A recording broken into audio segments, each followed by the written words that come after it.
तो पकड़ पर आम डागड़े हूँ नीचे। पापा जी ने कर दे ठाए कौन? मालदेव जी। ठीक है, और अब राजा बन जा कौन? मालदेव जी। तो आओ पढ़ना शुरू करो हम। अगला राठौड़ राजा, ठीक है, राव मालदेव, ठीक है। हाँ, तो राव मालदेव जी। हेलो, देखो राव मालदेव जी, पहलो प्रश्न बने राव मालदेव जी के बारे में कि मालदेव जी का शासनकाल कौन सा था। महत्वपूर्ण राजाओं के हमेशा शासनकाल पूछे जाते हैं कि किन किन समय कहां से लगाकर कहां तक उन्होंने क्या किया, शासन किया। तो सबसे पहले याद रखना कि ये राजा बने 1532 ईस्वी में, और 32 से लगाकर 32 10 साल बची नहीं आवे 42 10 साल बची 52 के 10 साल बाद 62, तो 1562 तक इन्होंने राज किया। कितने वर्ष? तो इन्होंने 30 वर्ष तक राज किया। 30 वर्ष तक इन्होंने क्या किया, शासन किया। किसने? राव मालदेव। अब देखो, मारवाड़ के बड़े ताकतवर राजा थे, मारवाड़ के बड़े बहादुर राजा थे। मैं कहता हूं मारवाड़ में शायद अगर हम मुख्य राजा निकालना चाहें तो इनसे ताकतवर मारवाड़ में राजा नहीं हुए। तीनों शाखाओं के अंदर देख लो, इनके टक्कर के कोई मारवाड़ में राजा नहीं थे। ये इतने ताकतवर थे। इनकी कुछ उपाधियों के नाम से समझने का प्रयास करते हैं कि इनको कुछ कुछ उपनामों से जाना जाता था। वो उपनामों के नाम से समझना शुरू करते हैं। देखो किन किन उपनामों से इन्हें जाना जाता था, तो कुछ उपनाम इनके देखते हैं। जैसे प्रथम इनका उपनाम मिलता है हसमत वाला राजा।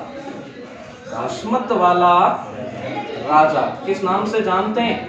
हसमत वाला राजा। हसमत का मतलब क्या होता है? हसमत का मतलब क्या होता है? पहला इनका उपनाम है कि इन्हें हसमत वाला राजा कहा जाता है। ये अरबी इतिहासकारों ने कहा। किसने कहा? अरबी इतिहासकारों ने। हसमत रो मतलब होया करे ठरको, कहीं होया करे ठरको होया करे। अपन कह सकते हैं ठरके वाले राजा, वैभवशाली राजा। कौन? तो ये हसमत वाला राजा कहा अरबी इतिहासकारों ने। किन्होंने कहा? अरबी इतिहासकारों ने इन्हें हसमत वाला राजा कहा है।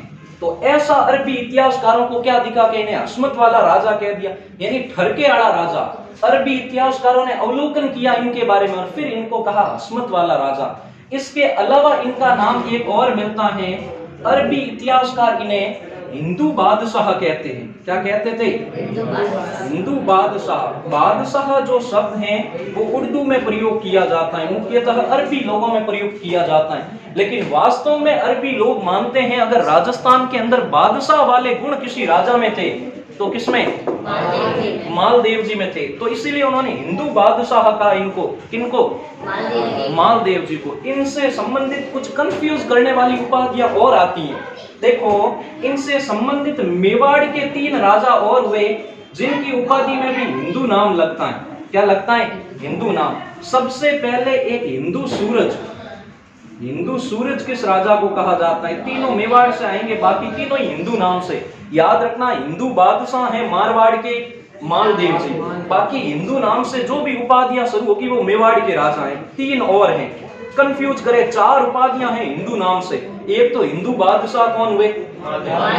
राव मालदेव। ठीक है, तो देखो हिंदू सूरज किसे कहा जाता है? तो मेवाड़ के पहले राजा। भाई सूरज का मतलब जिससे ये वंश का उदय हुआ, और उदय होने वाले थे बप्पा रावल। कौन थे? बप्पा रावल। तो हिंदू सूरज किसे कहा जाता है? बप्पा रावल को। किनको कहा जाता है?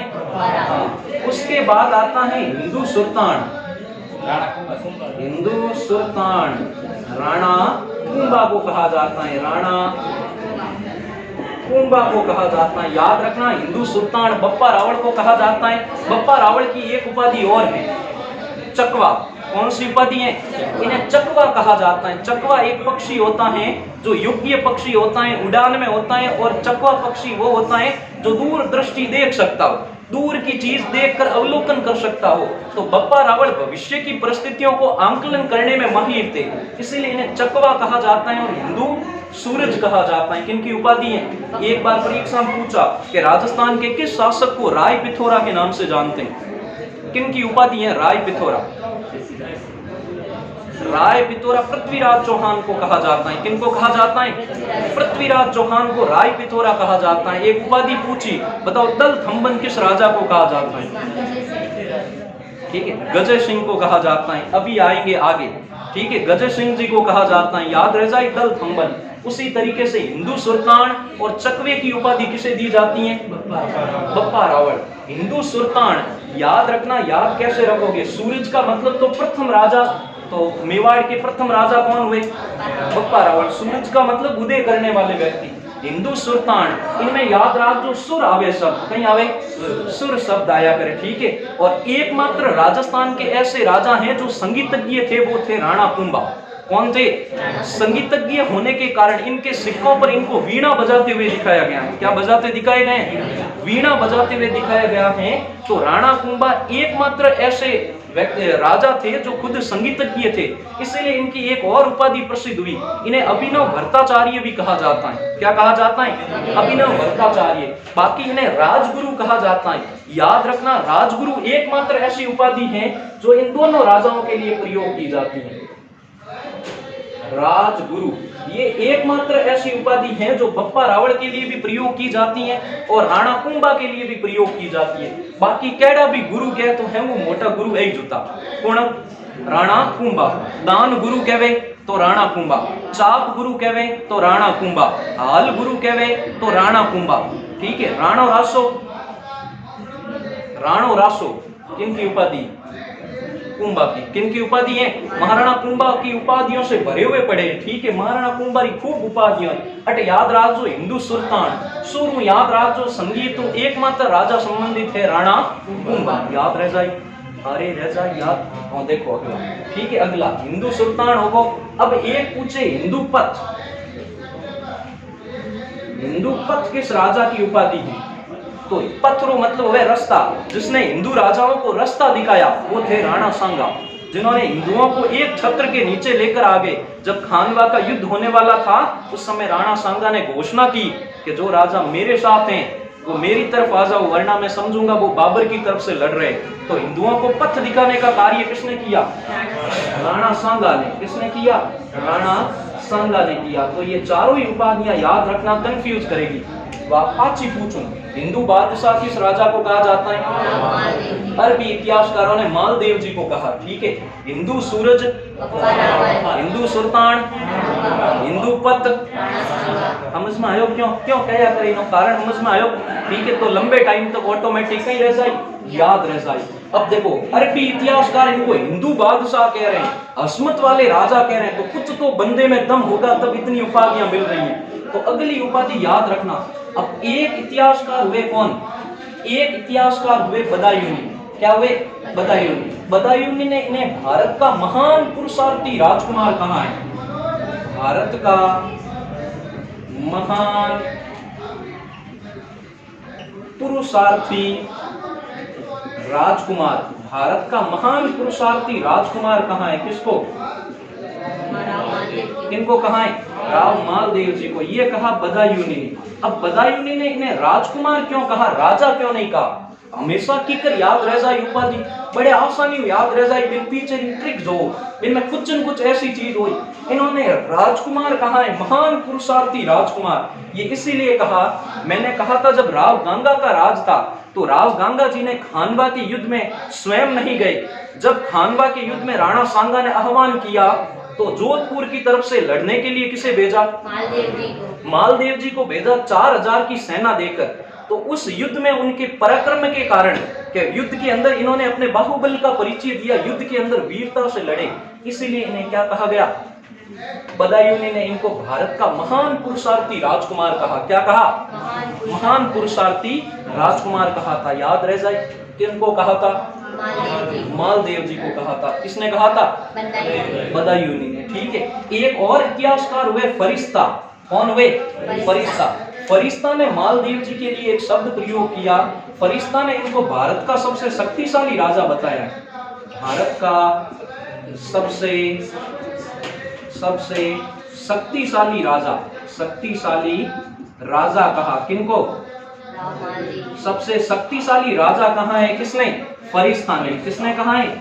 हाँ, फरिश्ता ने इनको सबसे शक्तिशाली राजा कहा। किनको? राव मालदेव जी को सबसे शक्तिशाली राजा कहा। अब देखो, एक राजा के बारे में अरबी इतिहासकार बात कर रहे हैं, बदाइलू जिनके बारे में लिख रहा है, तो उन राजा में दम तो होगा, और दम इतना था इन राजा में, इनको 52 युद्धों का विजेता कहा जाता है। किनको? बहुत बड़ा होता है, कोई एक दो युद्ध भी जीत लेना तो वो बड़ी बात होती है। इन्हें 52 युद्धों का विजेता कहा जाता है। कितने युद्धों का? 52 युद्धों का। 100 युद्धों का विजेता है हर्षवर्धन। कौन थे? 16 युद्धों के विजेता हैं समुद्रगुप्त। 16 युद्धों के विजेता कौन थे? 16 युद्धों के विजेता थे हमीरदेव चौहान, जिसने 16 युद्ध जीते और 17वां युद्ध वो लड़ते लड़ते पराजित हो गए और इसमें उनको वीर गति प्राप्त हो गई। तो इन्हें 52 युद्धों का विजेता कहीं कहे हुए। 52 युद्धों का विजेता कहाँ है? किसको? इनको कहा है? राव मालदेव जी को। इनको मतलब 18 परगनों में प्रतिष्ठित राजा माना गया है। 18 परगनों में प्रतिष्ठित राजा, परगने का मतलब रियासतें। 18 परगनों में प्रतिष्ठित राजा माना गया है। किनको? राव मालदेव जी को। इन सारी चीजों से एक बात तो पता चलती है कि इतिहास में अगर इतने अलग अलग कवि, अगर विरोधी कवि भी किसी की प्रशंसा करे तो वास्तव में वो व्यक्ति बहुत योग्य रहा होगा, तभी उसकी क्या की जाती है? प्रशंसा की जाती है। ए याद रह जाए ना, ए तो सीधा सीधा याद रखना पड़ी कि मालदेव जी को इन नामों से जाना जाता था। याद रह जाए। अब देखो आगे, अगर इतने योग्य थे, मैंने कहा आज तक किसी इतिहास के अंदर पितृहंता को सम्मान नहीं मिला, लेकिन एकमात्र राव मालदेव जी ऐसे हैं जिन्होंने प्रतिष्ठा अर्जित की। अपने वंश से नहीं बल्कि विपक्षियों ने भी इनकी प्रतिष्ठा की, इनकी योजनाओं के, इनके गुण की प्रशंसा की। तो ऐसा इनमें क्या गुण था, आइए इनका पढ़ना शुरू करते हैं। सबसे पहले जब इनके पिता की हत्या हो जाती है तो उनका दोष आता है मालदेव जी पर। तो शुरुआत में राठौड़ सभी नाराज थे, इसलिए मालदेव जी कहा जाता है मारवाड़ छोड़ देते हैं और पाली चले जाते हैं। पाली में मुख्य अपना ठिकाना बनाते हैं सोजत की जगह बनावे सोजत। तो एक प्रश्न और बारे में पढ़े कि राव मालदेव जी का राज्य अभिषेक कहां पर हुआ। हम हैंड दिमाग वाइज लगावे कि अगर बे जोधपुर होता तो हमेशा हर जोधपुर के राजाओं का राज्य अभिषेक होता था मेहरानगढ़ किले में। जोधा जी के बाद जितने भी राजा थे, मेहरानगढ़ के अंदर एक चौकी बनी हुई है। कैडी चौकी? श्रृंगार चौकी। वहां पर राठौड़ राजाओं के राज्य अभिषेक होते हैं। हेम होचे कि भाई मालदेव जी रोई राज्य अभिषेक बट होयो होई, लेकिन उन टाइम री परिस्थिति समझो, मारवाड़ में हाथों हाथ कोई घटना घटित हो जावे तो एक बार तो हर आदमी थोड़ो विचलित रहे। तो मालदेव जी उस समय थे ही नहीं मारवाड़ के अंदर, वो चले गए थे सोजत। तो इनका राज्य अभिषेक हुआ 1532 के अंदर सोजत में। की जगह हुआ सोजत में इनका क्या हुआ? राज्य अभिषेक। याद रखना, एग्जाम में पूछ सकते हैं। परिस्थिति याद रखना, किस परिस्थितियों के कारण? अरे बोलो नहीं, अटैच बैठो, कंप्यूटर क्लास 2 मिनट रुको, अब खोल रहा हूं, बैठो। ठीक है, देखो कि इनको क्या कहा जाता है, इनका राज्य अभिषेक कहां पर हुआ? सोजत में। कहां पर हुआ राज्य अभिषेक? सोजत में हुआ। याद रह जाए क्यों हुआ? क्योंकि उस समय वर्तमान की परिस्थिति क्या थी कि एकदम पिता की हत्या हुई है, ठीक है, चारों तरफ थोड़ी अफवाह फैली हुई है, गुस्सा शांत होने तक वो सोजत में रहे। कहां पर रहे? सोजत में रहे। आ चीज समझ में आ गई? वो नॉर्मल परिचय किनो। अब मालदेव जी का सोजत के अंदर राज्य अभिषेक हो गया और वो क्या बन गए? राजा। अब राजा बनते ही वो अपने अभियान शुरू करेंगे। 52 युद्धों का विजेता ऐसे ही नहीं बन जाता, किसी ने बड़े बड़े युद्ध लड़े हो, बड़े बड़े युद्ध जीते हो, फिर कहीं जाकर उन्हें 52 युद्धों का विजेता कहा जाता है। तो अब इनके युद्ध अभियान पढ़ना शुरू करेंगे। आ चीज समझ में आ गई, याद होगी? ठीक है, देखो आगे देखो। अब इनके युद्ध अभियान शुरू करेंगे। इनके युद्ध अभियान राव मालदेव जी के युद्ध अभियान शुरू करेंगे। ये कुछ उपाधियां हैं जो सीधी पूछी जाती हैं इनसे संबंधित। एक उपाधि और पूछूं, एक परीक्षा में पूछे, एक उपाधि और पूछूं कि गणित, दल पंगुल किस राजा को कहा जाता है? दल पंगुल उपाधि किस राजा की है? पृथ्वीराज चौहान। बिल्कुल सही। ठीक है, अब देखो हम अब इनके युद्ध अभियान शुरू करते हैं।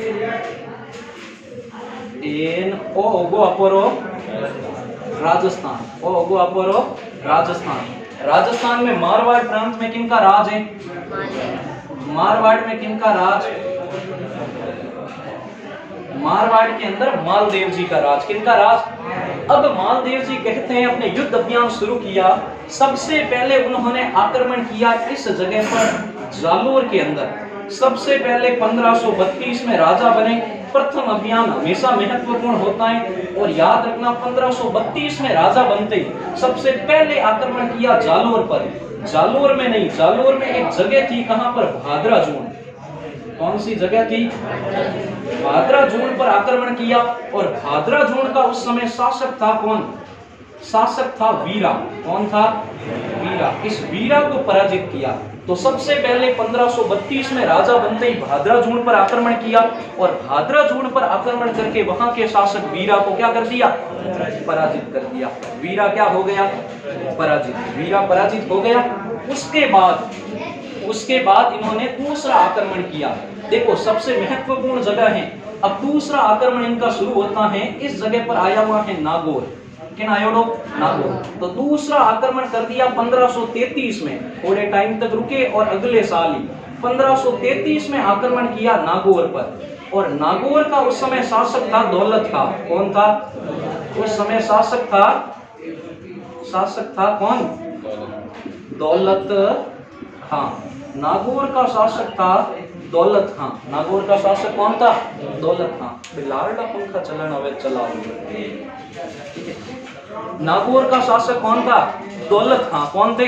दौलत खां। दौलत खां को पराजित किया और दौलत खां पराजित होते ही सीधा का सीधा कहां पर चला गया? इन जगह मत बना भारत रो दिल दिल्ली। इस जगह याद रहा, दिल्ली चले गए। दिल्ली में उस समय किनका राज था? 1532 के आसपास पड़ रहे हैं। किनका राज था? 1532 में राज कर रहे थे हुमायूं। कौन कर रहे थे? मुगल बादशाह हुमायूं का राज था। तो दौलत खां को पराजित किया। नागौर उस समय मुगलों के अंडर में आता था और दौलत खां सीधे के सीधे भागते भागते कहां चले गए? और दिल्ली जा पुरोन कहो के बादशाह दोरा ठोकिया है। दोरा दौड़ तोरे तड़ियों ठोकी। ठीक है, लीली तड़ी गुड़ों आड़ी। ठीक है, और पूरो बड़जान जितो बढ़ा सकता हो हुमायूं ने कहीं किया? मालदेव जी के खिलाफ भिड़ा दिया। हुमायूं कहो मालदेव जी थोड़ा ताकतवर राजा है, आप पर लड़ाई डंडो नहीं करना, छोटी छोटी लड़ाइयों भी जी होती रहे। ठीक है, कोई बात नहीं, दौलत खां चिंता मत कर थे, थोड़ा दिन हट बैठो, बढ़िया भोजन भी जो करो। यो कर दौलत खां ने हमजान की जगह राख दियो कि भाई पहली शिकायत है, कोई भी शिकायत कर दे पहली, तो फिर में कोई भी पहली शिकायत तो कोई भी माफ कर दे, करे कौन करे? तो इन तरीके अब दौलत खां पहुंच गया की जगह?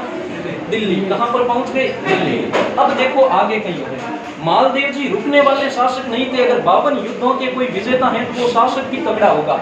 अब क्या हुआ देखो, धीरे धीरे अब समय आया 1534। ठीक है, 34 में शांति से अपनी शक्ति को वापस संगठित किया और 1535 में हमला कर दिया। कहां पर? यहाँ पर देखो नागौर के पास पाली में एक जगह है मेड़ता। पाली में जगह कौन सी? एक जगह है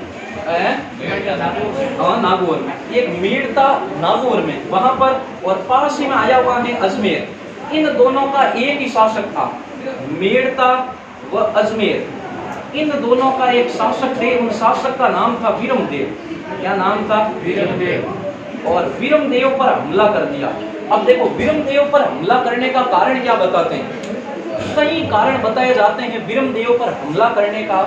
पहला कारण बताया जाता है बचपन का बैर। केड़ो बैर? आपस में बचपन के अंदर झगड़े हुए थे दोनों। ठीक है, पहला कारण तो वो बताओ बचपन में ही आपस में भैया जिन टाइम लड़ी जी वीरमदेव पंगो ले तो के मोटो हूं जन देख लो, उन टाइम मालदेव जी भाई राव गांगा कही हो, वीरमदेव ने हमजायो भी हो कि वीरमदेव मालदेव थोड़ो उग्र स्वभाव हो, थोड़ो री हल्ली आवे, माथो थोड़ो गरम हल्लो रहे। हूँ भाई समझदार रागन मत भीड़ कोकड़ी मूड आई जन बदलो लई, लेकिन वीरमदेव के देखी जाई मूड आई जन। तो बचपन में दो ही पहला तो लड़ी जोड़ होता कौन? वीरमदेव और मालदेव। बिना अलावा एक कारण कहीं बतावे। नागौर रे शासक ने जिन टाइम पराजित करियो, नागौर शासक दौलत खां के पास एक हाथी था। क्या था? हाथी, जिसका नाम बताया जाता है दरिया जोश। हाथी रो नाम कहीं हो तो दरिया जोश नाम का इनके पास एक हाथी था। इनके पास नागौर शासक दौलत खां के पास एक दरिया जोश हाथी था। जब मालदेव जी ने इनको पराजित किया, दौलत खां भागकर चला गया, तो उस हाथी को कब्जे में ले लिया किसने? विरमदेव ने। विरमदेव ने जब उस हाथी को कब्जे में लिया तो मालदेव जी ने कहा कि भाई वो हाथी मुझे वापस लौटा दे। विरमदेव कहे वो कौन दूं? ला दो माल खा दो, ठीक है, हाँ नहीं दूं। बड़े हम जाया विरमदेव ने कि विरमदेव लड़ाई टंटा नहीं करो, प्रेम क्या हूं दे दे। लेकिन विरमदेव के हाँ हाँ हाथी तो मैं नहीं दूं। तो पचा आखिर क्या करें कि आखिर विरमदेव ने कहा ठीक है मैं हाथी लौटाने को तैयार हूं, थे जाओ अपना पाचा सल्तनत में हाथी ने भेज दूं। तो कहवे विरमदेव बिन हाथी ने जहर दे पर रवाना कर दियो की जगह हाँ मारवाड़ रवाना कर दियो। उन टाइम राव गंगा जिंदा होता, मारवाड़ की सीमा में जो ही वो हाथी पहुंची जहर दियो तो, और मारवाड़ की सीमा में आ तो ही वो मर गया। हाथी का क्या हुआ? हाथी की मृत्यु हो गई। अब हाथी की मृत्यु हुई तब राव गंगा ने कहा कि भाई हाथी अपने सीमा में आ गया, तो इसका मतलब विरमदेव ने हमें वो हाथी लौटा दिया, हमारी सीमा में आकर मरा। मालदेव जी के हाँ यूं की लौटा दिया, ठीक है, सीमा में आने को कोई लौटा दियो, वो तो थोड़ी कोई गाड़ी थे कि नहीं, मोटरसाइकिल दी थोड़े टाइम वास्ते उधार दी कि मारो कोई काम है भाई, काम निकलने वास्ते, वो भाई ठेठ तो घर के लान तूड़ी दे दे, ठीक है भाई, गाड़ी घर में तो आ गई थी, ठीक है, पच आग लग गई तो मन नहीं था, तो ये कारण मालदेव जी तो हकरिया नहीं, ठीक है, ये कारण ये बताया जाता है। ये तो दो कारण होगा। तीसरा कारण ये बताया जाता है कि मालदेव जी ने अजमेर मांगा विरमदेव से कि भाई विरमदेव हमें मुझे क्या लौटा दो अजमेर, लेकिन विरमदेव ने देने से क्या कर दिया? हम तीन कारण तो बने हुई लड़ी जन वास्ते, मैंने एक कारण हुई लड़ी जा कौन आपस में थोन कहीं कह दे कि थारे बाप ने कितो ही कह दियो थे लड़ी जा, कौन कर लो आपस में भाई, वो पूरी बात है हुनी को मोतियों कह तो थारे बाप ने पढ़ना बात तो पूरी थे हुनी को नहीं, ठीक है, लेकिन इतने बात माते लड़ी जावे कोई समझ में आयो कि थारे मां ने पगे लागनी, बात पूरी हुने को, ठीक है, बिनु पहला ही क्यों करे लड़ी जावे, बात इतनी बातों मत लड़ी जावे तो ये तो बातों ही बड़ी होती, ठीक है। तो ऐसे करके कहा जाता है मेड़ता के विरमदेव और मालदेव जी के बीच क्या हुआ? युद्ध हुआ। युद्ध के अंदर कहा जाता है पराजित कौन हुए? सामने 52 युद्धों के विजेता हैं, इनको पता नहीं था, अपन को तो पता है, ए तो लड़ता जन आप रिकॉर्ड बनाता कि 4 5 6 हाथ 52 तो बताइए कौन मेन है बताऊं, ठीक है। तो विरमदेव पराजित हो गया, और विरमदेव पराजित होते ही की डोंडी पकड़ी, जिके दौलत खा पकड़ी भाई डोंडी हीदा की जगह बट जान आगे बात, अरे बादशाह हुमायूं मालदेव, ठीक है, हाँ बिनो फालतू अजमेर मारगुडे, लेकिन संघर्ष करे और यो जान बादशाह हुमायूं रकम बढ़ाना हो करिया, बादशाह हुमायूं कहो छोटी लड़ाई माते बड़ी लड़ाई हुए तब ध्यान तो ए आपस में लड़ो, हाथी रे वास्ते लड़ो, पहला हाथी बड़ो जरूरी हो, तो हाथी और घोड़ा दो ही होता, आज थोड़ी कोई भाई बोलेरो है कैंपर है ले को थे लड़ो कौन, तो बिनी तरीके हाथी घोड़ा उन टाइम में कैंपर एंड बोलेरो होती, उन टाइम में हीरो होंडा आई होती, रॉयल इनफाइट होती, ठीक है, ऐसी तो गाड़ी होती पूरी बेवनाड़ी। तो देखो निबड़गा है अटाड़ा, हम मालदेव जी जीत लिया मेड़ता और अजमेर ने, मेड़ता और अजमेर ने जीत लिया, लेकिन हमें थोड़ा रिलैक्स होया कि भाई हमें नेचो होगो, और सन आगा 1536 1532 में बढ़िया 3-4 युद्ध लड़ लिया थोड़े टाइम पीरियड में, अब सन आगा 1536 आते ही हम कहे थोड़ा फ्री हो, देखो अपने आसपास के कहाँ की राजकुमारी सबसे सुंदर है, ठीक है, फ्री टाइम है तो विवाह कर लेते हैं, क्या कर लेते हैं फ्री टाइम में, क्या किया जाता है? विवाह किया जाता है। दुल्हे का चेहरा सुहाना लगता है, दुल्हन का तो दिल दीवाना लगता है। तो देखिया जंठा पड़िया जैसलमेर की राजकुमारी है, किस जगह राजकुमारी? जैसलमेर के शासक हैं लूणकरण जी। कौन है? लूणकरण जी। और उनकी जो पुत्री हैं, उनकी जो राजकुमारी हैं, ठीक है, उम्मा दे, क्या नाम है? उम्मा दे, वो अत्यधिक सुंदर हैं। तो ऐसे करके उम्मा दे के लिए, उम्मा दे के यहाँ प्रस्ताव भेजाया गया। लूणकरण जी ने कहा मारवाड़ का राजा और इतना योग्य व्यक्ति अगर मेरा जमाई बने तो इससे ज्यादा मेरी खुशकिस्मती क्या हो सकती है। एक छोटे से साम्राज्य का अगर विवाह महेशमती साम्राज्य के होने वाले राजा के साथ हो तो उससे बड़ी खुशकिस्मती हमारे लिए क्या हो सकती है। ठीक है, तो इसीलिए लूणकरण जी ने होकारा भर दिया। क्या भर दिया? क्या भरिया? होकारा भरिया। ठीक है, और उमादेव और विवाह हो गया किसमें?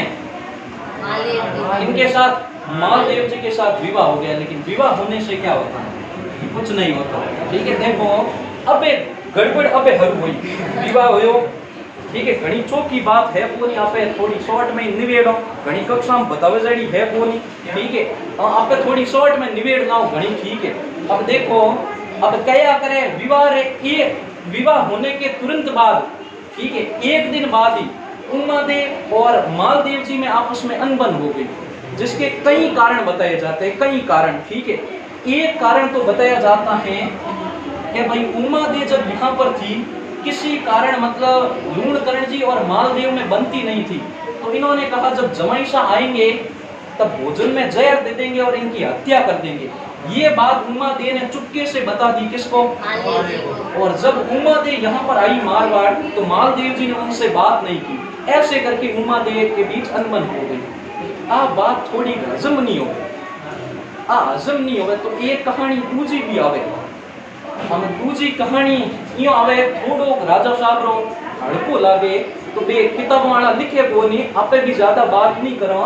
ठीक है, देखो हम जो एडो क्या करे कि जब उमादेव आई तब अपने साथ एक दासी लेकर आई भारमली। क्या लेकर आई? पहली रात थी, राजा साहब के उंगली इसकी थोड़ी सी लगाई हुई थी और उस समय कहा जाता है भाई थोड़े शराब के नशे में थे और उस समय कहा जाता है कि भारमली आई। राजा साहब को पता चला नहीं उमादेव है या भारमली और गड़बड़ हो गया सब मामला। और ऐसे करके जब उमादेव को ये बात पता चली तो कहा जाता है उमादेव रूठ गई किनसे? मालदेव जी से। किनसे रूठ गई? मालदेव जी से रूठ गई और रूठ कर चली गई अजमेर। कहाँ पर चली गई? अजमेर चली गई। अजमेर में एक दुर्ग बना हुआ है तारागढ़ दुर्ग। कहाँ पर चली गई? तारागढ़ दुर्ग में चली गई और पूरे उम्र भर कभी भी मालदेव जी का वापस मुख नहीं देखा, कभी भी दोनों की मुलाकात नहीं हुई, दोनों अलग अलग रहे। और इतिहास में वही उमादेव रूठी रानी के नाम से प्रसिद्ध हुई। किनके नाम से प्रसिद्ध हुई? एग्जाम में प्रश्न इतना पूछा गया सिर्फ कि रूठी रानी का वास्तविक नाम क्या था, तो रूठी रानी का वास्तविक नाम उमादेव था, जो भाटी शासक लूणकरण जी की क्या थी? पुत्री थी। पूरी जिंदगी भर यहीं पर रही। ठीक है, और ये इतिहास में रूठी रानी के नाम से प्रसिद्ध हुई। किनके नाम से? एक रूठी रानी है, एक मूसी रानी है। मुझे बताओ मूसी महारानी या मूसी रानी की छतरी कहाँ पर है? अलवर में कलेक्ट्रेट ऑफिस के बिल्कुल पीछे बनी हुई है। ठीक है, मूसी महारानी की छतरी या मूसी रानी की छतरी। तो रूठी रानी यहाँ पर रही। तो क्या राजा साहब ने कभी वापस मनाने का प्रयास नहीं किया? रानियां रूठती रहती हैं, आज भी रानियां रूठ जाती हैं, पीर चली जाती है। ठीक है, तो राजा को वापस क्या करना पड़ता है? मनाना पड़ता है। तो क्या उस समय प्रयास नहीं किया गया? उस समय तो प्रयास किया। अब क्या हुआ देखो, दिल्ली में सत्ता बाद में पलटेगी और शेरशाह सूरी का राज आएगा। शेरशाह सूरी हमला करने वाले थे, तो ऐसा खतरा थोड़ा सा मालूम हुआ मालदेव जी को कि कहीं ये हमला करे और भाई रानी को कैद करके भी, भाई सारे अरबी थे, तुर्की थे, वो छली प्रजाति थी, किसी भी तरीके से छल कर विजय प्राप्त कर सकते थे। तो एक बार राजा साहब ने प्रयास किया कि रानी जी को क्या किया जाए? मनाया जाए। ठीक है, इसीलिए मारवाड़ से एक चारण साहब को तैयार किया गया जिनका नाम था ईश्वरदान बारट। क्या नाम था? हाँ, ईश्वरदान बारट। ईश्वरदान बारट को तैयार किया गया। ईश्वरदान बारट को राजा साहब ने लेटर वगैरह पत्र वगैरह लिखकर बढ़िया जबरदस्त तरीके में तैयार कर भेजा। किनके पास? रूठी रानी के पास भेजा, ताकि किसी तरीके से क्या हो जाए? मान जाए। ठीक है, रूठी रानी वापस क्या करे? मान जाए। और शायरियां भी लिखी राहत इंदौरी की। किनकी लिखी? राहत इंदौरी की शायरियां लिखकर भेजी कि तेरी कतई नजरों में दिखता है जंतर मंतर। अरे बोलो बाबा, कि तेरी कतई आंखों में दिखता है जंतर मंतर, चूरी वूरी चाकू वाकू खंजर वंजर सब, जब से तुम रूठे हो रूठे हैं, तकिया वकिया चादर वादर सब। ठीक है, हमसे बिछड़कर कहां वो भी खुश होंगे, हमसे बिछड़कर कहाँ वो भी खुश होंगे, अरे फीके पड़ गए होंगे जेवर वेवर तेवर वेवर सब। तो इन तरीकों भले भी लिखन भेजी कि रानी साहब कहीं हुए मान जावे ईश्वरदार बारट हैं बातों जाफरीन कही के राजा साहब हो भयंकर शराबरे नशे में है, पूरे दिन रात होने याद कर लिया है, राजकाज कार्य हैं छोड़ दिया, यो कर करूं माहौल बनाने मनवनी कोशिश करी। ठीक है, जो भी लिख सकता कह के बाद मनवनी कोशिश करी और रानी होकर भी की। ठीक है, रानी ने कहा मैं चलने के लिए क्या हूँ आप भूलतियों व्हाट्सएप वही आप सूचना की जगह मालदेव जी की दूसरी रानियां थी, उनको दूसरी रानियों का यो आनी नहीं चाहिए कहीं भी हो जाओ, तो वे भी ये आप एक आदमी तैयार करिया। ठीक है, जिससे आशा साहबार कहीं नाम तो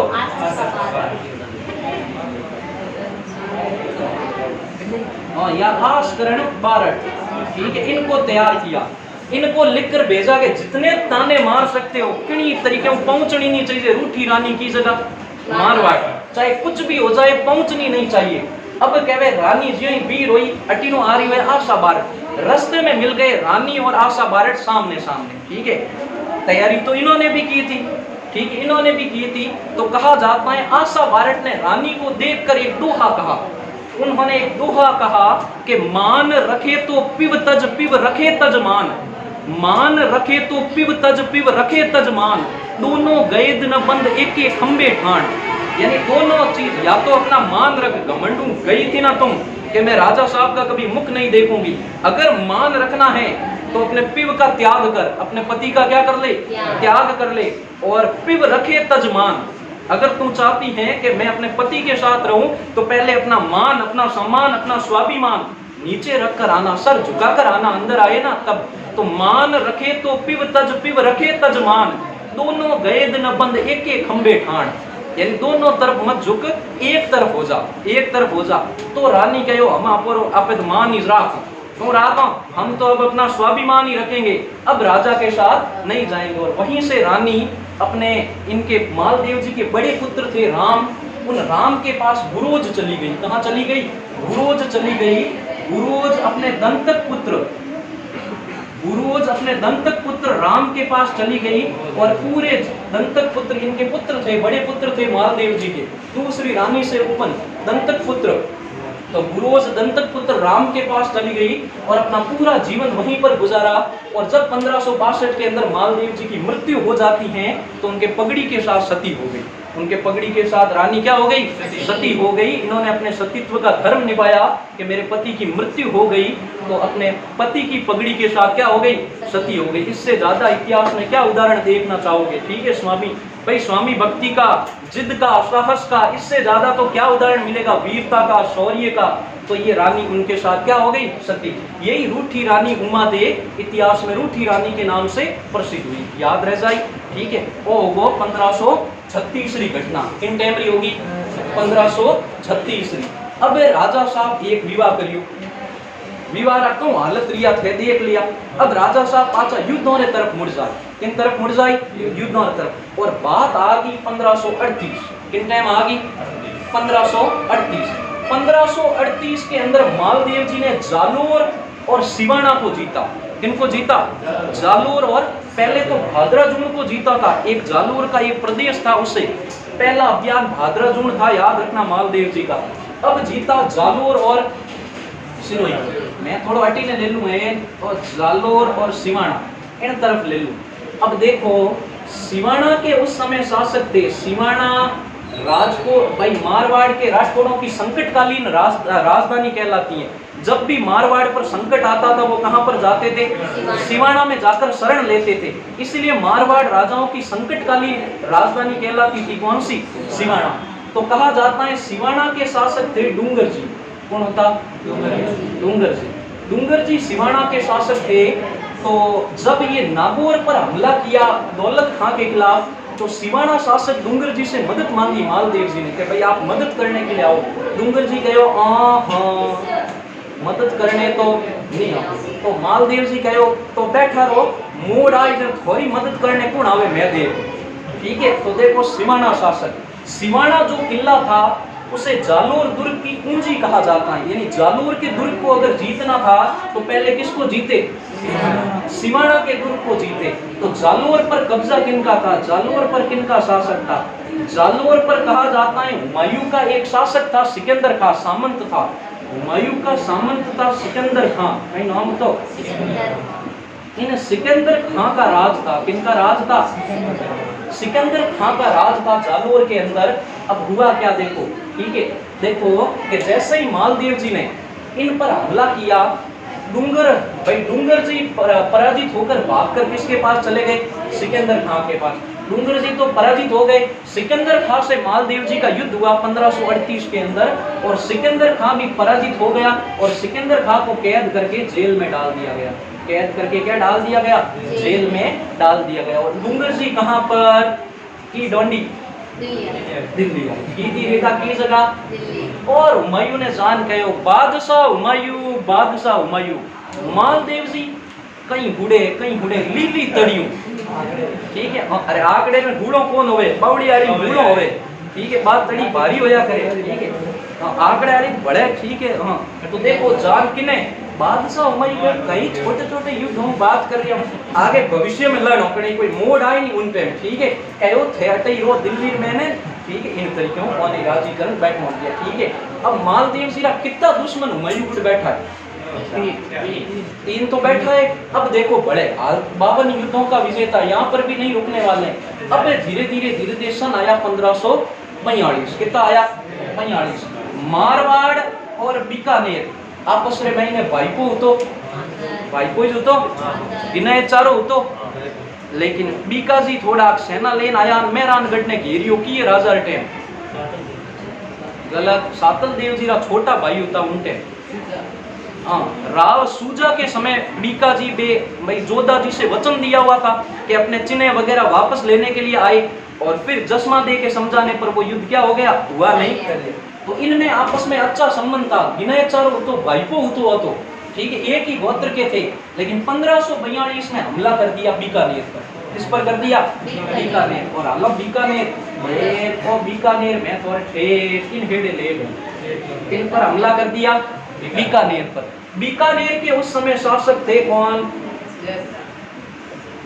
ठीक है, बीकानेर के शासक थे राव जैत सिंह। कौन थे? राव जैत सिंह। सी लिखते थे, सिंह ना लिखकर, भाई सिंह लिखिए करे पूरा नाम जैत सिंह, सिंह ना लिखकर शॉर्ट में सी लिख देते थे। दे नहीं लगकर उसके आगे, जैसे मैणा दे, दे का मतलब होता था देवी, मैणा देवी, यानी शॉर्ट में दे लिख देते थे, ठीक है। और वैसे ही राजपूतों का आधा नाम लिख लेते थे मारवाड़ी के अंदर। तो शासक थे राव जैत सिंह। कौन थे? राव जैत सिंह। हमला कर दिया 1542 के अंदर। किन पर? बीकानेर पर। और युद्ध हुआ 1542 में। याद रखना, थोड़ा युद्ध भी इंपॉर्टेंट है, कभी कभी इस युद्ध की डेट पूछ लेते हैं। पाहेबा साहिबा का युद्ध, पाहेबा साहिबा का युद्ध, ठीक है। ओ सुन साहिबा सुन, प्यार की धुन, मैंने तुझे चुन लिया, तू भी मुझे चुन। तो युद्ध कियो, अरे कियो युद्ध, पाहेबा साहिबा रो युद्ध, ठीक है। पाहेबा साहिबा का युद्ध हुआ, जिसमें पराजित हुए कौन? राव जैत सिंह पराजित हुए और लड़ते लड़ते वीर गति को प्राप्त हो गए। लड़ते लड़ते क्या प्राप्त हो गए? वीर गति को। और विजय कौन हुए? जब वीर गति को प्राप्त हो गए तो राव जैत सिंह के एक पुत्र थे जिनका नाम था राव कल्याणमल। क्या नाम था? राव कल्याणमल। ये राव कल्याणमल उस समय राजकुमार थे और राव कल्याणमल चले गए सीधे के सीधे कहां पर? दिल्ली। किनके पास? हुमायूं के पास। याद रखना, बीकानेर के प्रथम शासक जिसने मुगलों से संधि की कल्याणमल है, याद रखना। और मुगलों की अधीनता स्वीकार करने वाले भी कौन होंगे? राव कल्याणमल। 1570 हमार थोड़ी जेल अकबर दरबार लगाई नागौर में, हमार लगावला ये 15-20 मिनट पची। किन पची? 15-20 मिनट पची नागौर लगावला। तब राव कल्याणमल अपने दोनों पुत्रों के साथ, बड़े पुत्र तो थे पृथ्वीराज राठौड़ और छोटे थे राय सिंह। छोटे कौन थे? अपने दोनों पुत्रों के साथ अकबर की अधीनता क्या कर लेंगे? स्वीकार। लेकिन मुगलों से संधि करने वाले बीकानेर के पहले राजा जो मुगलों के पास गए कौन थे? कल्याण। कौन थे? सहायता मांगने के लिए गए वो कौन थे? कल्याणमल थे। तो कल्याणमल ही गया पर जाग गए और राजा साहब भाई हूँ लेकिन ठीक है थोड़ी धोखेबाजी होगी है क्यों जान हुमायूं के चिंता मत करो बैठो मूड पड़ी जने और वो भी काम ले ठीक है इन तरीकों। अब आगा 1542 होगा 1542। अब दिल्ली की सत्ता में कुछ परिवर्तन हुए जिसको पढ़ना जरूरी है। अगलो युद्ध बताऊं दिनों पहले ठीक है मुख्य युद्ध की तरफ बढ़ रहे हैं। हमेशा युद्ध कौन सा बड़ा होता है? जिसमें शत्रु बड़ा हो। इसमें शत्रु क्या हो? बड़ा हो। जितना बड़ा शत्रु युद्ध उतना ही बड़ा। अब भारत में दिल्ली से बड़ा सत्ता तो किन के पास होगी? दिल्ली तो पूरे भारत पर राज करती थी। तो दिल्ली के साथ जो भी युद्ध लड़ा गया भाई महाभारत का युद्ध बड़ा क्यों था? क्योंकि कौरव संख्या में अधिक थे, कौरवों के पास महान योद्धा थे। रामायण का युद्ध बड़ा क्यों था? क्योंकि रावण बलवान था, वीर था, उसके कारण ठीक है। यानी जितना और तुम्हें तो पता ही है ठीक है गब्बर कितना बड़ा डाकू था, कैसे उसने अंतपूर्ण करियो जय करे वीरू। गब्बर को किसने मारा था? वही पूछ परीक्षा कि गब्बर को किसने मारा था? जय ने और वीरू ने? वीरू ने मारा था। हाँ ठीक है अरे वाह शाबाश वीरू ने मारा था ठीक है। जिस समय बसंती नाच रही थी जब तक है जा ओ जाने जा मैं नाचूंगी।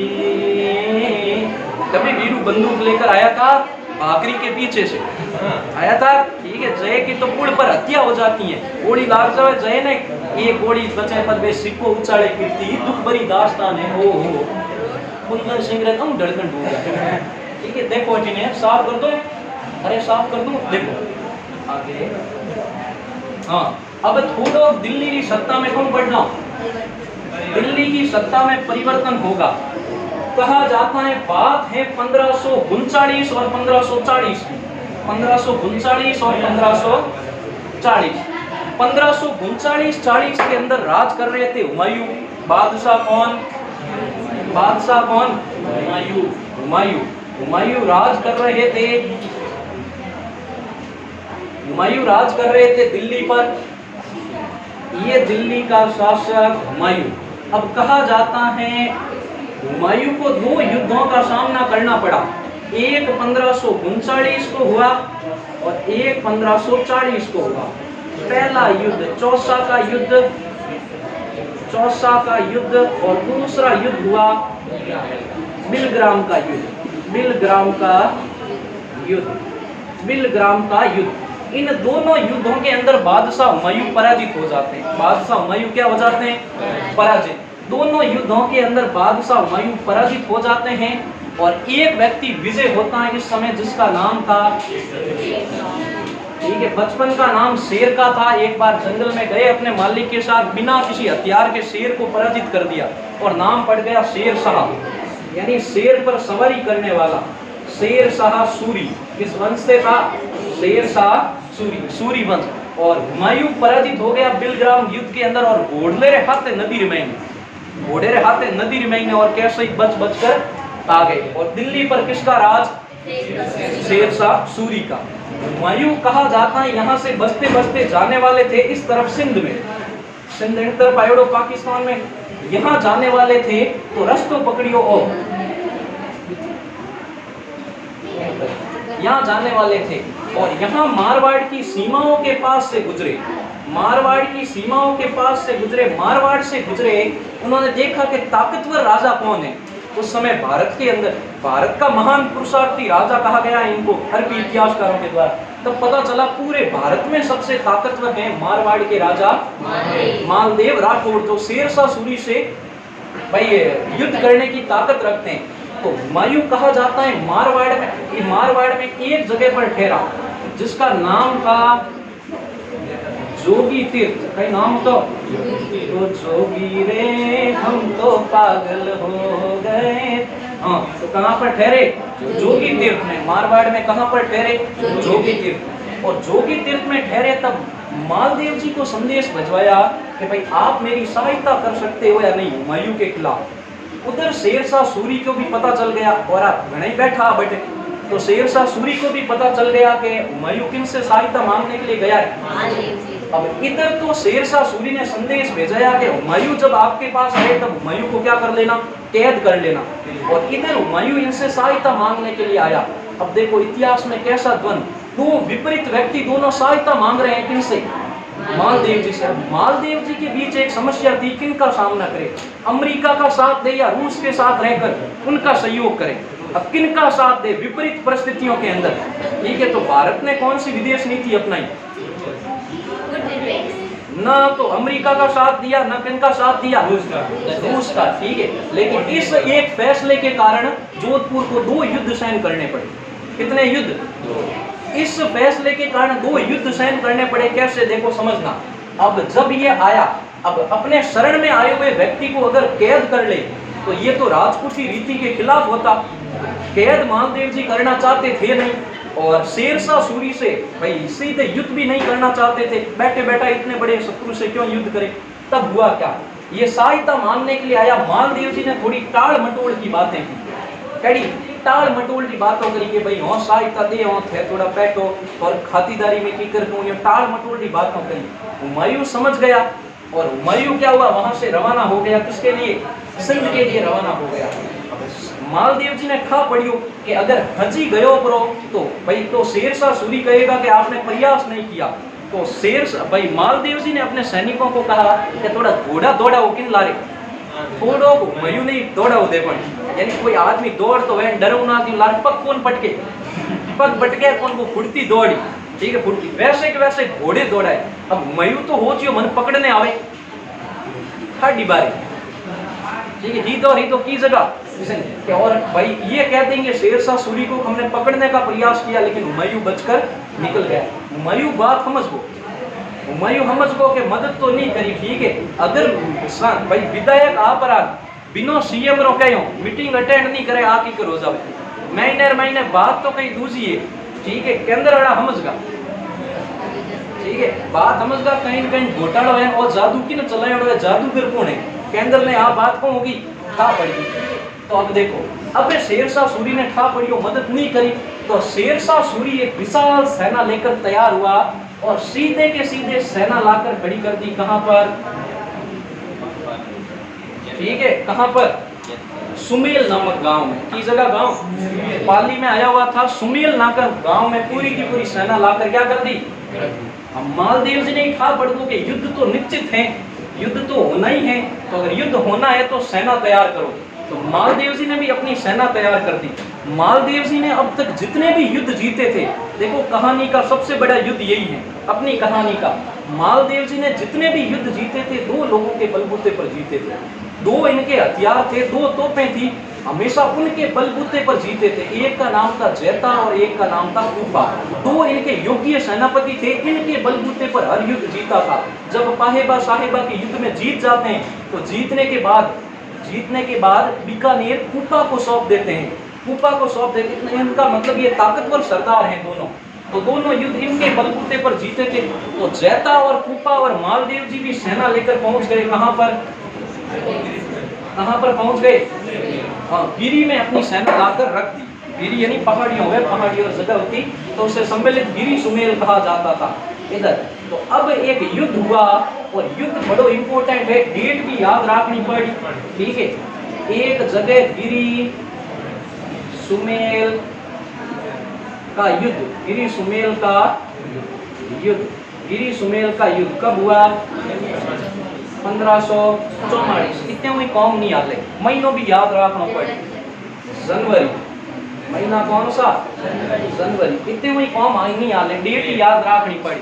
1544 जनवरी और 5 जनवरी। कितनी जनवरी? 5 जनवरी। इन दिन हमारे एक दोस्त रो बर्थडे हो जाकर।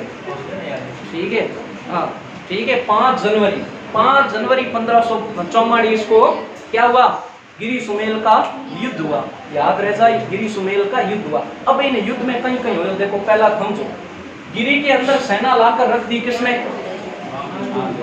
मालदेव जी। इधर से सेना लाकर, कहा जाता है लगभग सेना जब आई तो 1 महीने यहाँ पर बैठी रही। 1 महीने तक किसी ने युद्ध नहीं किया। 1 महीने तक युद्ध नहीं हुआ, युद्ध भूमि में बैठे रही। न तो शेरशाह सूरी की तरफ से आक्रमण हुआ, न आक्रमण हुआ कहां पर? मालदेव जी की तरफ। 1 महीने बैठे रहे और अंत में शेरशाह सूरी ने, मैंने कहा ना छली प्रवृत्ति थी, तो उसने छल किया। रात के समय कहा जाता है, बात है 4 जनवरी की। कब की बात है? 4 जनवरी की बात है। इन तरीकों हेंगोरा युद्ध भूमि में टेंट लागोड़ा होता, बटी ने बोरा लागोड़ा, अटी ने औरा, टेंट लागोड़ा सबोरा, टेंट लगे हुए थे। अब कहा जाता है शेरशाह सूरी ने अपने सेनापतियों को भेजा और भेजाकर 2 अशरफियों से भरे हुए बोरे, 2 अशरफियों से भरे हुए लगभग 10,000 चांदी की अशरफियां, चांदी की अशरफियां, लगभग 10,000 चांदी की अशरफियां जैता कूपा के टेंट के बाहर रखवा दी। 10,000 चांदियों भरियोड़ा पूरा जैता कूपा रे बाहर रखा दिया और एक पत्र डाल दियो लिजाग किने मालदेव जी के टेंट में। एक पत्र डाल दियो, तुम्हारे तो दोनों सेनापति हमारे साथ मिल चुके हैं, सुबह होते ही वो तुम्हारा साथ छोड़कर हमारी तरफ मिल जाएंगे और हमारी जीत निश्चित है। इस तरीके मालदेव जी को जब पता चला, मालदेव जी ने कहा अपने इतने विश्वास पात्र सैनिक के चेक करो, भाई शेरशाह सूरी झूठ तो नहीं बोल रहा है। मालदेव जी ने अपने विश्वास पात्र सैनिक भेजे और उनको टेंट के बाहर बोरे मिल गए। बे 2 ही बोरा लिजापरान बताया कि बादशाह बात तो हाची है, टेंट रे बारे कहीं मिलिया, बोरा मिलिया। और जैता और कूपा तो सो रहे थे, उनको पता ही नहीं था क्या घटना घटित हो रही है। रातों रात मालदेव जी समझ गए कि शेरशाह ने छल कर दिया, हमारे दोनों सेनापति किनके साथ मिल गए, ठीक है, शेरशाह सूरी के साथ मिल गए। मालदेव जी को उस समय सदमा लगा और मालदेव जी अपनी सेना लेकर वापस आ गए। यहाँ से कहां पर यहाँ पर वापस आ गए। सुबह जैता और कूपा जगे, उन्होंने देखा कि सारी सेना वापस जा चुकी है, सिर्फ 4-4 हजार की सेना बची। जैता और कूपा देखा कि सिर्फ 4-4 हजार की सेना बची है। अब इससे हमें एक बहुत बड़ी चीज समझ में आती है कि सेना कभी भी राजा के अंडर में नहीं होती थी, वो सामंतों के अंडर में होती, वरना ये 4,000 भी क्यों बचते, ये मालदेव जी के साथ चले जाते। तो सेना खानवा के युद्ध सबसे बड़ा पराजित होने का कारण ये था कि सारे सामंत आए थे, अलग अलग रियासतों से आए थे, तो सेना एक होकर नहीं लड़ पाई। जब भी कोई जीता जाता है, कुछ भी चीज जीती जाती, एक क्रिकेट का मैच जीता जाना हो, एक खिलाड़ी कभी भी मैच नहीं जीता सकता, सारी टीम को संगठित होकर खेलना पड़ता है। एक हीरो बनने का प्रयास करेगा तो पूरी टीम को डुबा देगा, यानी सारों को मिलकर खेलना होता है, तब कभी कोई चीज जीती जाती है। तो इन्हें पता चला कि हम पर गद्दारी का दाग तो लग चुका है, ठीक है, गद्दारी का दाग तो लग चुका है। 4,000 सैनिक हैं और सामने 1 लाख की सेना लिए खड़ा है, ठीक है, शेरशाह सूरी, उससे जीता जाना तो असंभव बात है। लेकिन अगर आज जैता और कूपा वापस मारवाड़ चले गए तो जैता और कूपा, जैता के वंशज जैतावत कहलाए, कूपा के वंशज कूपावत कहलाए, कि अगर आज जैता और कूपा वापस चले गए इस युद्ध भूमि से, तो इतिहास में आने वाली पुरखें हमें गद्दार कहकर पुकारेगी, हमारे वंशजों को गद्दार कहा जाएगा, हमारे पूरे वंश को धिक्कारा जाएगा, ठीक है, इतिहास के अंदर मजाक उड़ाया जाएगा। तो आज जैता और कूपा अपनी मातृभूमि के लिए ऐसे लड़ेंगे जैसे इतिहास में कोई नहीं लड़े। और जैता और कूपा ने अपने सैनिकों को कहा कि हम जैता और कूपा इस युद्ध को इस तरीके से लड़ेंगे, हम यहाँ पर जीतने के लिए नहीं बल्कि मारने के लिए लड़ेंगे। जो जो आज जाना चाहता है यहाँ से चले जाए, लेकिन हमारे साथ अगर मरने के लिए तैयार हो तो इस तरीके से लड़ना जैसा युद्ध आपने कभी नहीं लड़ा। आज जैता और कूपा शेरशाह सूरी से इस तरीके से लड़ेंगे कि इतिहास में उनके नाम के गुणगान गाए जाएंगे। इतिहास में जब कभी भी 21 रुपए वाली क्लास चलेगी, ठीक है, उसमें उनकी कहानियां बताई जाएगी, ठीक है। तो जैता और कूपा ने अपने सैनिकों में जोश भरा, ठीक है, जोश भरा, और ये कहानियां बड़ी अजीब होती थी। कुछ हर व्यक्ति की जिंदगी में ऐसे मौके आते हैं, या तो व्यक्ति कर गुजर जाता है या कुछ भी करने के लायक नहीं बचता, ठीक है। इसीलिए तो मारवाड़, इसीलिए तो अपने राजस्थान के बारे में कहा जाता है कि राजस्थान की मिट्टी ने, मारवाड़ के मिट्टी ने शेरों को पैदा किया है, और उनमें से 2 शेर थे, जैता और कूपा। मुझे मेवाड़ के राजकवि की लिखी हुई चंद पंक्तियां याद आ रही हैं जो बड़ी अच्छी लगती हैं मुझे, कि दोहराता हूँ सुनो रक्त से लिखी हुई कुर्बानी, ठीक है, वीर रस की बड़ी जबरदस्त कविता है, और बाबा हवड़ के जो, ठीक है, कि दोहराता हूँ सुनो रक्त से लिखी हुई कुर्बानी, जिसके कारण मिट्टी भी है चंदन राजस्थानी। यानी राजस्थान की मिट्टी कैसी है? चंदन के जैसी है, कि दोहराता हूँ सुनो रक्त से लिखी हुई कुर्बानी, जिसके कारण मिट्टी भी है चंदन राजस्थानी, ठीक है। कि राजस्थान वह जगह रही है जहां पर हमने अनेकों कुर्बानियां दी हैं, अनोखे स्तंभ ऐसे स्थापित किए हैं जिन्हें भविष्य में शायद कोई नहीं मिटा पाए। उनमें से थे 2 जैता और कूपा। एक शायरी और याद आवे, कौन? ठीक है, कि मौत की मंडियों में जाके अपने बेटों की बलियां दी हैं, मौत की मंडियों में जाके अपने बेटों की बलियां दी हैं, और देश ने जब जब एक सर मांगा है देश ने जब जब एक सर मांगा है, हमने भर भर झोलियां दी हैं, हमने भर भर झोलियां दी हैं। कहा जाता है 4000 सैनिक के साथ जिस समय ये शेरशाह सूरी ये सोचकर खुश हो रहा था कि मेरी विजय तो निश्चित हो चुकी है, और उस समय सुबह होते ही जैता और कूपा ने नगाड़े बजा दिए, किसके? युद्ध के लिए तैयार हो गया। शेरशाह सूरी हंसा कि जिसका राजा चला गया वो प्यादे क्या कर लेंगे। तो कहा जाता है जैता और कूपा के बीच ये युद्ध लड़ा गया। दोपहर तक होते होते शेरशाह सूरी की हालत ऐसी हो गई कि शेरशाह सूरी अपने घोड़े से नीचे उतरा, और नीचे उतरकर उन्होंने अपने भगवान से प्रार्थना की, अल्लाह से प्रार्थना की कि हे अल्लाह इस युद्ध के अंदर हमें बचा ले। यानी शेरशाह सूरी की सेना हार की कगार पर आ गई। तब कहा जाता है हारने की कगार पर थी। उसी समय जलाल खान नाम का एक सेनापति था शेरशाह सूरी का, वो थोड़ी सी सेना लेकर आ गया था, 10,000 सैनिकों की सेना। जलाल खान नामक एक सेनापति से सहायता मिल गई, और बड़ी मुश्किल से हारते हारते शेरशाह सूरी इस युद्ध को क्या हुआ? जीता। इस युद्ध में जैता और कूपा ऐसा लड़े कि हारते हारते शेरशाह सूरी युद्ध से बचा। हमें कैसे पता चलता है कि शेरशाह सूरी की हालत खराब हो गई थी? क्योंकि इस युद्ध के बाद शेरशाह सूरी ने कहा कि मैं एक मुट्ठी बाजरे के लिए हिंदुस्तान की सल्तनत को खो देता। एक छोटा सा राज्य था मारवाड़, मैं भारत का बादशाह हूं, मैं एक मुट्ठी छोटे से मारवाड़ को हासिल करने के लिए क्या कर देता? पूरे हिंदुस्तान की सल्तनत को क्या कर देता? खो देता। तो ये कथन शेरशाह सूरी ने उस समय कहा था। शेरशाह सूरी बड़ी मुश्किल से जीत पाए, और जैता और कूपा के बलिदान की बात जब पता चली मालदेव जी को, तो मालदेव जी ने अपना सिर पकड़ लिया कि मैंने ऐसे स्वामी भक्त व्यक्तियों पर संदेह किया, काश मैं इनके साथ रुक जाता, काश मैं इनसे पूछ लेता। अगर मैं पूछ लेता तो शायद इस युद्ध का नतीजा कुछ और होता। शायद दिल्ली पर, इतिहास में कुछ परिवर्तनकारी युद्ध होते हैं जो इतिहास को परिवर्तन करके रख देते हैं। उस समय अगर मालदेव जी और जैता कूपा के बीच बात हो जाती तो हो सकता है राठौड़ों का राज होता आज दिल्ली पर। ठीक है, मुगल कभी नहीं आते, इतिहास परिवर्तन हो जाता। तो कुछ घटनाएं ऐसी होती हैं जो एक संदेह के कारण पूरे इतिहास को बदल कर रख देती हैं। उसमें से एक घटना ये थी, जब पता चला मालदेव जी को, तो मालदेव जी अत्यधिक परेशान हुए। शेरशाह सूरी आया, इसने हमला किया, मालदेव जी को अपने प्राण बचाने पड़े, और बचाने के लिए वो किले से निकल गए। शेरशाह सूरी का मेहरानगढ़ पर कब्जा हो गया। मेहरानगढ़ पर कब्जा होने के बाद मेहरानगढ़ को उसने अपने विश्वास पात्र सेनापति खवास खां को सौंप दिया। किसको सौंपा? खवास खां को सौंप दिया। खवास खां को सौंप दिया मेहरानगढ़, और वो आगे चला गया दक्षिण भारत अभियान की तरफ। दक्षिण भारत में महाराष्ट्र में एक जगह आई हुई है कालिंजर, एक जगह आई हुई है कालिंजर। कालिंजर के अंदर, कालिंजर के अभियान में जब शेरशाह सूरी था तो शेरशाह सूरी एक तोप चला रहा था। उस तोप के अंदर ऐसे हुआ कि गोला आगे तो गया नहीं, गोला पीछे आ गया और शेरशाह सूरी उड़ गया। शेरशाह सूरी उड़ गया। तो कालिंजर अभियान के दौरान 1545 ईस्वी के अंदर शेरशाह सूरी की मृत्यु हो जाती है। मालदेव जी वापस मौका देकर मेहरानगढ़ पर अधिकार कर लेते हैं। मेहरानगढ़ पर क्या कर लेते हैं? अधिकार कर लेते हैं। समझ में आयो? तो ये था गिरी सुमेल का युद्ध। जब शेरशाह सूरी ने ये युद्ध जीता तब जैता और कूपा के लिए कहा कि अगर ऐसे वीर सेनापति मेरे पास होते तो मैं पूरे भारत पर एक छत्र राज करता, मुझे कोई पराजित करने वाला नहीं होता पूरे भारत के अंदर। इन दोनों वीरों की विशेषता का बखान शेरशाह सूरी ने अपने मुख से किया था। तो ये था गिरी सुमेल का युद्ध। और 1545 में पांचों किनो अधिकार हो जावे? मालदेव जी रो अधिकार हो जावे। की जगह? की जगह? ठीक है, समझ में आ गो कियो युद्ध तो कियो युद्ध। हाँ ठीक है। अब राजा साहब पाचा बन जा राजा, और धीरे धीरे अब ज्यादा जिंदगी में चुनौतियां आई नहीं, जिंदगी आसानी से गुजर रही थी, कोई कमी पेशी होती को नहीं। और अब वापस लगा कि जिंदगी में जब शांति हो गई तो एक बार फिर बजाई जाए शहनाई। क्या बजाई जाए? भाई शांति के अंदर। और मालदेव जी का वापस राज कहाँ पर?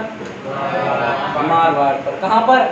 थोड़ो थे जोश में एड़ा वीर रस में गया, हम पाचा श्रृंगार रस में हो की जगह हो, वीर रस में गिवड़ा हो, अब पाचा किन में आओ? श्रृंगार रस में आते हैं वापस, और चलते हैं सीधे मेवाड़। कहाँ चलते हैं?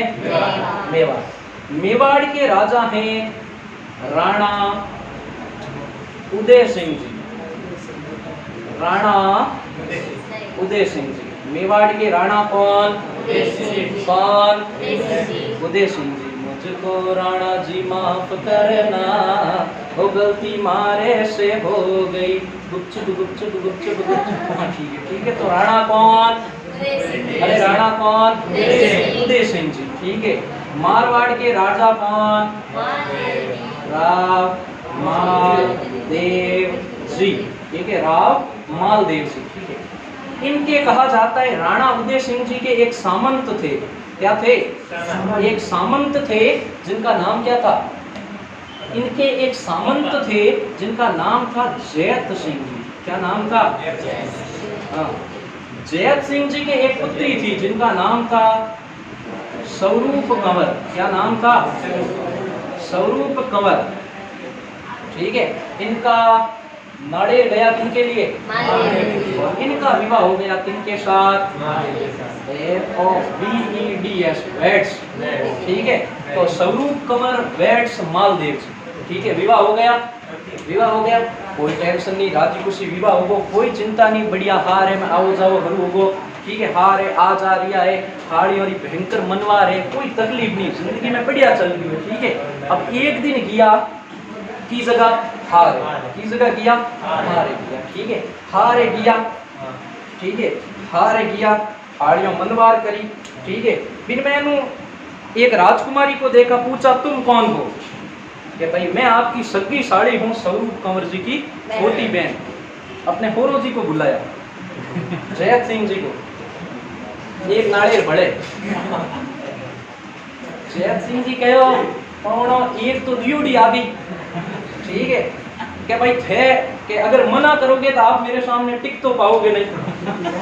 मैं मारवाड़ का शासक मालदेव जी। ठीक है, ताकतवर, तो राजी खुशी वीर कर लो, नहीं तो विवाह के कई तरीके होते हैं, हरण करके भी विवाह होते हैं, बाहुबल से भी। तो जयत सिंह जी की परेशानी खड़ी हो गई। ठीक है, जयत सिंह जी की परेशानी खड़ी हो गई, तो कहो पौनो है एक बार।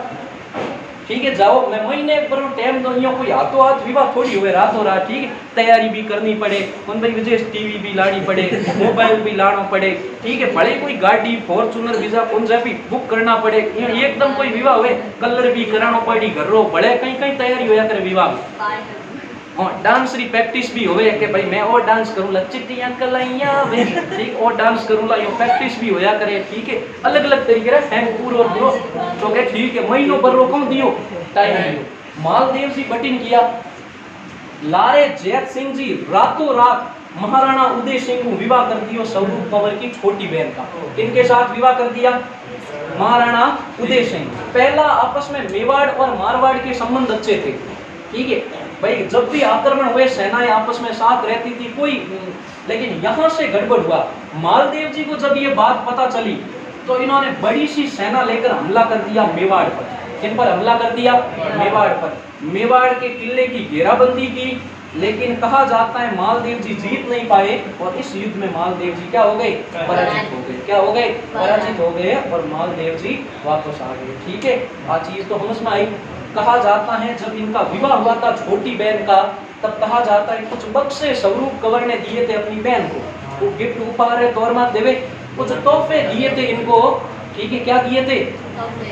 तोहफे दिए थे। तब कहा जाता है बक्से दिए, उस बक्से में भूले से एक नागणेची माता की मूर्ति थी। नागणेची माता जी की मूर्ति थी। वो माता जी की मूर्ति चली जाती है कहाँ पर? मेवाड़ राजघराने में। मालदेव जी वापस मांगते हैं, लेकिन उदय सिंह जी देने से मना कर देते हैं। तो मेवाड़ राजघराने में भी नागणेची माता जी की पूजा होती है, और 2 बार की जाती है। ये उस समय गलती से चली गई थी, इस विवाह के समय नागणेची माता जी का हस्तांतरण हो गया था। कहाँ पर? मेवाड़ में। कहाँ पर हो गया था? मेवाड़ में हो गया था। याद रह जाए, याद रह जाए। बाकी मालदेव जी का जीवन अच्छा गुजरा।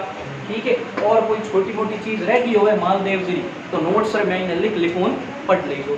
ठीक है, और 1562 के अंदर, ये 1556 की है, ये कहा जाता है इन दोनों के बीच जो युद्ध हुआ 1557 में हुआ, और उसे हरमाड़ा का युद्ध कहते हैं। कैसा युद्ध कहते हैं? हाँ, उदय सिंह जी और मालदेव जी के बीच ये जो युद्ध हुआ उसे हरमाड़ा का युद्ध कहते हैं। और हरमाड़ा का युद्ध कब हुआ? 1557 ईस्वी के, और 1562 के अंदर मालदेव जी की मृत्यु हो गई। मालदेव जी की क्या हो गई?